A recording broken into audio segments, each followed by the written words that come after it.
Before jumping into our last section, I want to cover one more individual item from our momentum trading dashboard, and that comes in the form of this button here in the top corner labeled Enable Auto Trader. So this button is something that I've become more accustomed to using myself as I've started to trust some of the metrics I put into place, and this actually helps me so that I don't have to keep a constant eye on some of these long-term stocks that I'm looking into for those entry points. So if you get to the point where, like most people, you have a day job and at 10:45 it was a really optimal time according to your metrics to buy in, and you miss it, it starts to kind of weigh on you. Hey, it would be really nice if something could do this for me. Outside of potentially just a limit order or some kind of limit order saying what price you're comfortable entering at.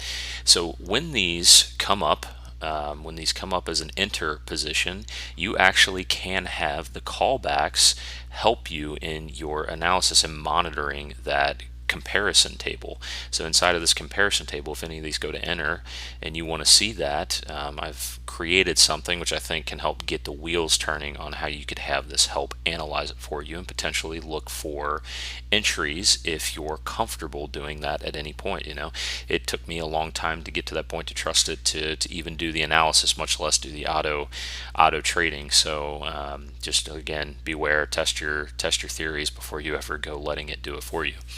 So what I'm going to do is go ahead and click this button, and then we're going to go through the last callback function inside of our notebook.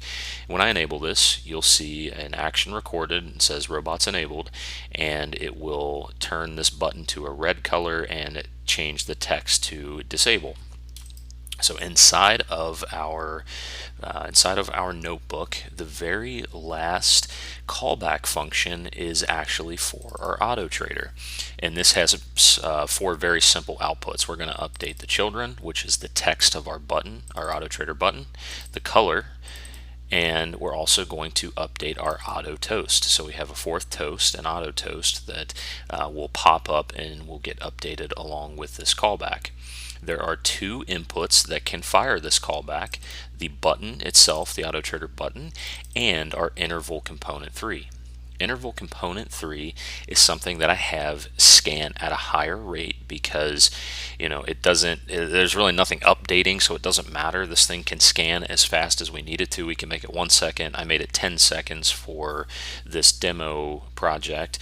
But this is something we want to update faster and actually scan through that data frame as quick as possible. And if we see any entry points come up, to go ahead and potentially make that trade for us if we're comfortable. So let's go ahead and go through what we're doing. As that button is clicked, we come down here, and you should be familiar with this at this point, and we pick up the property being the button. You have 2 states. You've got an enabled state and a disabled state. So this can be done in many different ways. We could have pulled the state in of the button, and we could have changed it to enabled, disabled. We could have put a different property in. We could have put global variables. We could have done whatever. I just simply chose to look for the text in the button.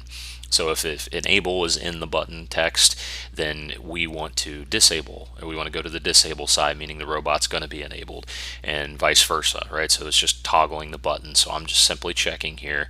If the button was pressed, whatever state it was in, go to the other state. And all we're doing is passing back text and the color, and then telling the toast that we wanted, that we're either enabled or disabled, and then to open so that we can see that message display letting us know that it has enabled this auto trader. Now this is very easy to understand because all we're doing is returning these 4 values, regardless of whichever comes into this and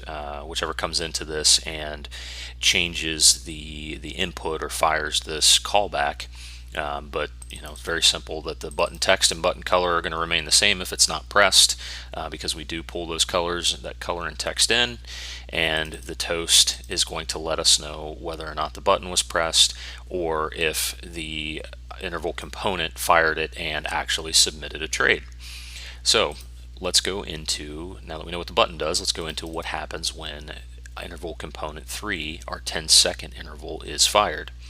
When this is fired, if it's the interval component, and there is disabled located in the text of the button, meaning that our robot is enabled. So when this says disabled, I know it's something a lot more people will probably come up with a creative way, but I chose the easy path and just look for text. So when it says disable, oh, and I actually put disabled. When it says disable in text and IC3 has launched this, then I want to look at my data from the portfolio and orders, and I also want to pull my data from the comparison data frame. So we're pulling in as a state the data from our comparison table, our alpaca portfolio, and our alpaca orders. We are then trimming our comparison data frame. So where we're assigning it here to the data from our dashboard, right? So we're pulling in this data table, we're pulling in this data table, and we're pulling in this data table. We're converting those to a data frame so that they're easily parsable and we can read through them. Here we are taking that comparison data frame and we are filtering it by everything in the by column that's equal to enter. So if enter were present in any of these items, it would filter this down to those specific securities. From there, we're going to run a for loop for the length of the index of the comparison data frame. So if it's 1, it's only going to run once. If it's all 4 randomly at one time, it would run through all 4. And then I'm going to look in my order data and my portfolio data. If our symbol that we're saying in this loop of our iteration does not exist as an order, and it does not exist in my portfolio, so I'm choosing to say that if I already have a current order or a current position in the stock that I'm analyzing, that I likely do not want the bot to make this trade for me. I don't want it to up the position, I don't want it to do anything. So I'm looking to ensure that this symbol does not already exist as an order or in my portfolio. If all of this makes sense and I'm not in my orders and I'm not in my portfolio and it's a buy situation, I run the alpaca market order function from our alpaca functions notebook. So running the alpaca market order, and I will pass it the symbol that has come back. So we're passing it this symbol, we're passing it the quantity that we would like to purchase, and we're also passing it a buy. So for this, we're passing the side as buy, the symbol that we want to purchase, and we're also going to pass the quantity. So this is going to allow us to enter a market order with our desired quantity automatically if this picks up an enter at our scan rate of every 10 seconds. It's also going to tell us that a trade was submitted and open our toast to let us know that it did submit the trade. And then, of course, returning the color and text of the button, which hasn't changed, so it will not update, and then returning and opening the toast itself. So again, I don't unfortunately have anything here that is an enter position, but you can see that, I think what we're trying to paint here is the picture that if you get to the point where you trust this, you have something auto updating as you're learning to build your metrics and find an algorithm that works for you and find something you're comfortable with, you can potentially have it scan for you and look for those entry and exit points and submit trades on your behalf to the brokerage. So again, not something I recommend doing lightly. It's definitely something I would recommend testing, making sure your level of comfortability is solidified by weeks, not hours or days, and use cautiously. So this is not advice from me by any stretch of the imagination, just trying to showcase the capabilities and things I've learned and things that I may potentially use myself that I've found helpful as I've been learning to code and learning to build out this trading assistant to help me analyze those entry and exit points. All right, so with that, hopefully we've painted a really good picture here of a potential dashboard that you can take and pull bits and pieces from for your own specific needs. We've added in our trading strategy to it. We've added in our interactivity to our broker to be able to place trades based upon our unique analysis. We can add trades to our analysis as we want additional stocks updated in here. So you'll see on the next data update that our SQ position would load in here, and you'd see that. You are able to pull your alpaca orders. Hopefully same things work with Robinhood, same things work with TD Ameritrade as you learn to build these functions in. You can pull your positions as you want to check what's in your portfolio, check the current status, and make sure they're meeting your needs.